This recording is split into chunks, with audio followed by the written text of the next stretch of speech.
para falar sobre como a implementação integral do PCDT de câncer de mama melhorará desfechos no Brasil. Quem não poderia faltar aqui no nosso encontro, né, que é a nossa parceira já há muitos anos, participa ativamente do Fórum CCNTs, também o Oncoguia que está no GT de Onco aqui do Fórum CCNTs, durante muitos anos também facilitou esse GT, a psicóloga, especialista em bioética e especialista em psicologia hospitalar, Luciana Holtz, que é também fundadora e presidente do Instituto Oncoguia, e aí uma das maiores lideranças, né, na área de câncer no país. Muito obrigado pela presença, Luciana, sempre um prazer tê-la conosco.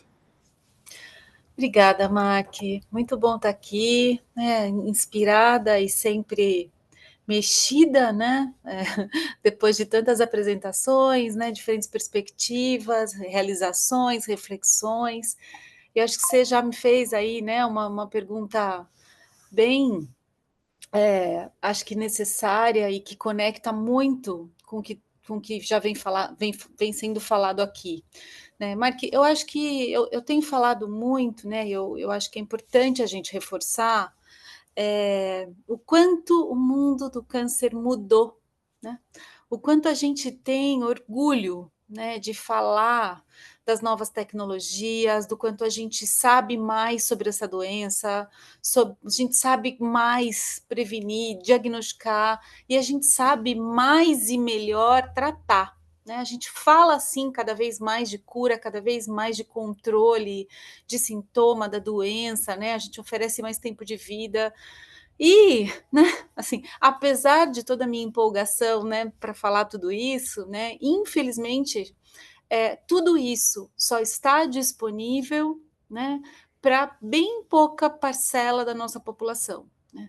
E não está disponível, né, a gente tem que melhorar muito, muito, é, né, o que a gente consegue oferecer para quem depende do SUS. Então, acho que esse é um ponto que a gente precisa, não pode esquecer. Né? Assim, a gente vive um cenário de muita falta de equidade, as coisas estão muito desequilibradas.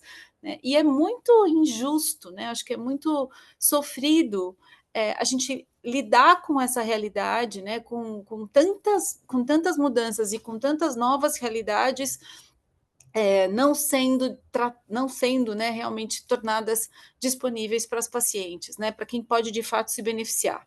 Respondendo então a tua pergunta, né, eu acho que quando a gente fala do PCDT, do câncer de mama, né, e da dificuldade da implementação e do desfecho, né, vale a gente lembrar que a gente está falando de um PCDT que foi muito aguardado e muito cobrado. Né? Então, a gente tem aí, né, em 2023, o Ministério começou a sua atualização do PCDT, em 24, né, foi realizada uma consulta pública, que foi seguida, então, pela aprovação da Conitec em junho de 24. Né, o protocolo ele foi oficialmente publicado em dezembro, 6 de dezembro de 24, né, então, aí em torno de 1 ano e 10 meses entre o início do processo e a sua publicação final, né. E isso tudo só aconteceu, né, depois de muita mobilização social. O que a gente tem aqui de avanços importantes? Né? A gente está falando do primeiro protocolo para câncer nesse novo formato. Até então, a gente tem lá só as famosas DDTs, né, que são as diretrizes recomendativas, e agora, claro, né, depois do PCDT do câncer de mama, a gente tem expectativa de que isso chegue para outros tipos de câncer também. A implementação desse protocolo, né, dessa PCDT, ela chega para padronizar os cuidados e garantir que todas as pacientes, independente da sua localização ou condição social, tenham acesso ao mesmo protocolo de cuidado. Né? Então, a partir de um PCDT assim, cabe então aos hospitais se adequarem a ele. Né? Então, o que tem de muito importante num PCDT é a obrigatoriedade, né, da adesão ao que está escrito nele. Né? Agora, se finalmente implementado, né, o SUS, então, finalmente vai ter uma única diretriz para todas as pacientes. Uma diretriz, sem dúvida nenhuma, baseada em evidências, em consensos construídos com participação social. Né? Tudo isso é muito importante. né? O que precisa ainda ser definido, né? O protocolo ele incluiu muitas novas tecnologias, novas drogas, né, que foram incorporadas nos últimos 5 anos. Então, né, é muito importante que o que está no PCDT tenha, né, uma retaguarda com relação à forma como ela vai ser adquirida pelo hospital. Então, o que a gente está cobrando muito aqui é justamente esse pedaço, né, que ainda não aconteceu, que é esse financiamento para aquisição e distribuição dessas tecnologias. Sem isso, o protocolo não vai conseguir ser implementado em sua totalidade e as pacientes vão conseguir seguir, vão continuar seguindo sem acesso.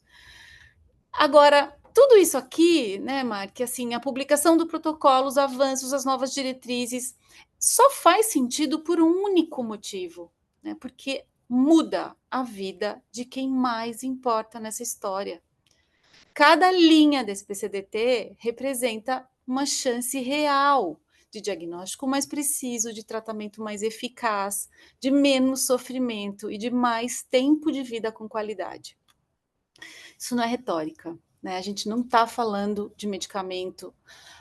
A gente está falando de medicamentos aqui, né? Então, por exemplo, como os inibidores de ciclina, como o trastuzumab e intanzina, que são os dois, neste momento, para câncer de mama, que estão sem essa definição de financiamento, que tem o poder real, né, de curar, de atrasar a progressão de uma doença, de prolongar a vida, e em muitos casos, permitir que essas mulheres vivam com mais autonomia, com menos efeitos colaterais e com mais esperança, né? Mais um protocolo no papel, a gente não vai salvar mais vidas, né? É a sua implementação completa e efetiva que vai fazer isso, né? O que está em jogo não são fluxos e normativas, né? O que está em jogo é a dignidade de milhares de mulheres brasileiras que merecem e que não podem mais esperar por um cuidado justo, qualificado e igualitário. Acho que a gente já cansou de falar isso, né, Mark? Mas porque para quem tem câncer de mama, o tempo é agora, tá? Então, fico aqui à disposição. Muito obrigado, Luciana. Acho que se alguém nos assistir ainda tinha dúvida do porquê dessa discussão, desse nosso debate de hoje, né, depois dessa sua explicação, né, acho que fica muito claro, né, de que é um debate que tem que acontecer e é algo que tem que acelerar, né, porque as pessoas não podem esperar, né? A gente sabe que, infelizmente, quanto mais demora, mais pessoas perdem a vida, né? Porque por não ter acesso ao tratamento adequado, né, o diagnóstico no momento certo, né? Então, é realmente importantíssimo. Muito obrigado pela sua fala.